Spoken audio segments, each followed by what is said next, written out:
Welcome to Social Impact Insights. My name is Olajumoke, and today we are meeting with somebody who is a licensee Tedx and Ekiti. I'll be talking about the passion, the power, and the brain behind bringing Tedx into this part of the world. So let's get right into it. Hi, Laughter Atanda. Please, how are you doing today? Great today. Thank you for having me here. It's a great privilege. Yeah. That's a good to hear. That's a good to hear. My first question for you: what inspired you to bring TEDx to Ekiti? And what was the first moment that you knew that it was possible? I have history with Ekiti as a whole, right? I spent about 6 years as an undergraduate studying history and international relations in one of the remote community in Ekiti State, Oye Ekiti. I studied specifically in Federal University Oye Ekiti, and over those years, my experiences were not beautiful, right? Because I came from Ibadan, more urban than the place where I studied, and there were certain things that I wanted to do as a young person, in terms of exposure, opportunities, learning. It was very hard because number one, access to internet, access to electricity, all of those things like make the place not a very good place you want to stay. I mean, I would hear many of my colleagues say, once I'm done with school year, I'm going, right? And I mean, in the process, I was also going to have that same kind of mindset. But in the midst of me trying to like dig deeper, and I remember that I landed on the philosophy that you can get all you want in life by helping others get what they want. And that idea just started, to rub off for me in a way. And I started to look at places like Ekiti as a whole, because when you look at it, it's a place where you have like multitudes of thousands of young people come here every year to study, to work for employment. And the truth of it is that infrastructure is not there to help them stay. But in the same vein, I started thinking of it that places don't make people, it is people that make places. What happens where people come together to choose to stay, to choose to build, to choose to believe in Ekiti? And that was the idea for me. I mean, I graduated since 2023, but I thought of it, what is that small step that I can start taking to build the future of Ekiti? And a convergence came to my mind, and that is the reason why I took the bold step to say, let's have TEDx Ekiti, the first time TEDx event in the state capital. Yeah. Amazing to hear your motivation, and it's so good to hear that we still have change makers. So my second question for you is: TEDx is about ideas worth spreading. So what ideas do you think that Ekiti needs right now? Start by saying what Ekiti needs right now is infrastructure for belief. Right. I mean, I'll repeat it again. What Ekiti need right now is infrastructure for belief, and it's not something we need in policy documents. It's about creating a convergence of people around the central idea. And the thing for our event, the proposed event, is connecting places root to horizon, right? So what happens when people begin to think about being rooted in the place where they find themselves, rather than complain, rather than say, hey, I can't wait to get out of this place. What can we do? I mean, we need to acknowledge the limitations that we have currently, but what can we do that drives us to that future or that intended desire we have in our mind? And that is the idea we are trying to pass across. Connecting places, roots where we are coming from, what we've been known for, the limitations, and let's explore where we can actually get to if we choose to stay, if we choose to build, if we choose to believe in Ekiti. And I'm drawing insight from experiences that I've seen vivid, like, I mean, real life, right? You talk about a place like Silicon Valley in America. Those places did not emerge because things just happen. People started to think about it. Okay, we have Stanford here, we have this, and that here. Let us do this. Let's come together, start with something, and then it started growing. I mean, Silicon Valley is the capital of technology in the whole world, and that's the idea for us. When people choose to stay, when people choose to believe in a place, like it can bet great revolutions that would last time, and that transcend time. Yeah. So that's the idea.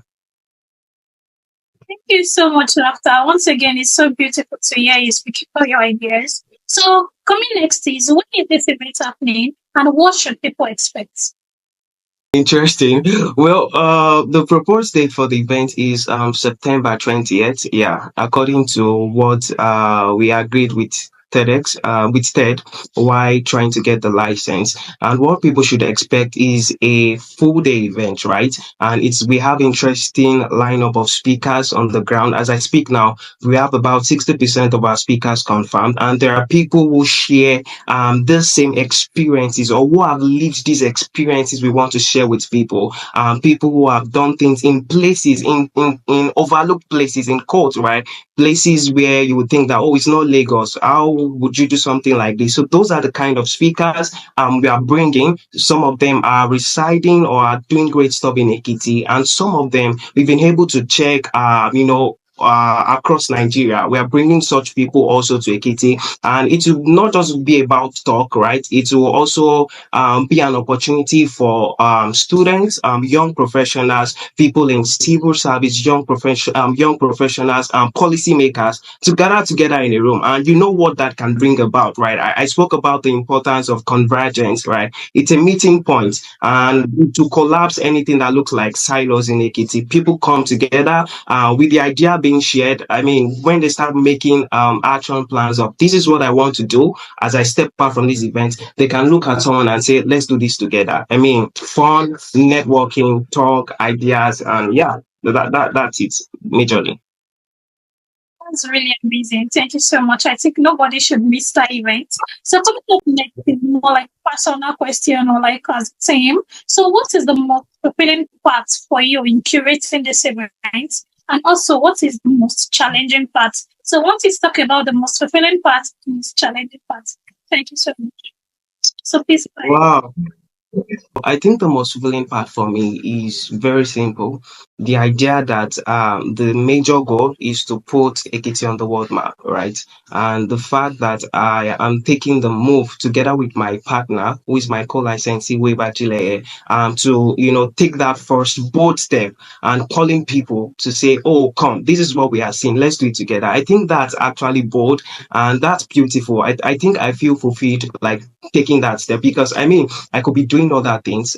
Doing Tedx is a lot, right? Trying to get speakers, this and that, and but I feel the step that we took, to make this happen, to call for people, is something that I find fulfilling, and I just cannot wait for the event day to see everything fleshed out, for people to see, and the most challenging part. Um, mm, mm. I think the most challenging part for me would be the trying to sell the vision to people, not even sponsors now, like to people. And I've just come to understand that it takes time. It takes time and it takes deliberate, continuous effort for it to sink into people's head. Because when people hear TEDx, everybody's carried away with the jamboree. Oh, TEDx are fun, another big event happening in town, and nobody's trying to like ask questions, right? Okay, what are we doing? Why are we doing this? And I feel like we can also give it time, right? When the event happens, I mean, the content we push out, the narrative we share, it's all going to make sense in the long run. That's the number one challenge. But I feel it's something that we can overcome. Yeah. And the second challenge that I would love to talk about would be around yeah, maybe sponsorship, right? Getting people to, especially when it's first time, right? People are asking. I mean, the holy grail of doing events is, oh, if you had done something before, you can maybe in a small scale. When you try to come up again, people will come for you and all of that. But it has not really been easy in that end. Trying to find out, okay, who are the most likely people that want to support events like this, because I mean TEDx, you are not paid. It's a voluntary role for you as an organizer. You have to source the funds to make things happen, and you also don't want to charge high ticket fees to, because it's not a profit kind of it's not an avenue for you to make profit, right? So that's trying to find that balance and also getting people to sponsor. But again, I don't see that as see this as an impossibility. It's something that we can actually achieve, and we are doing great work in terms of that. We have a great team, or yeah, we have a great team working on sponsorship, and I think that would overcome that like pretty well. Yeah, that's it. So much laughter. It's so amazing to hear like your view. And that would be the end of this interview. Well done and thank you very much. Yeah, I'm so happy to be here. Thank you for the opportunity. And I'm also glad to see the great work that you do in spotlighting people who are making change, driving change in their various community and places. Yeah, that's a great work. Thank you. Thank you so much, laughter.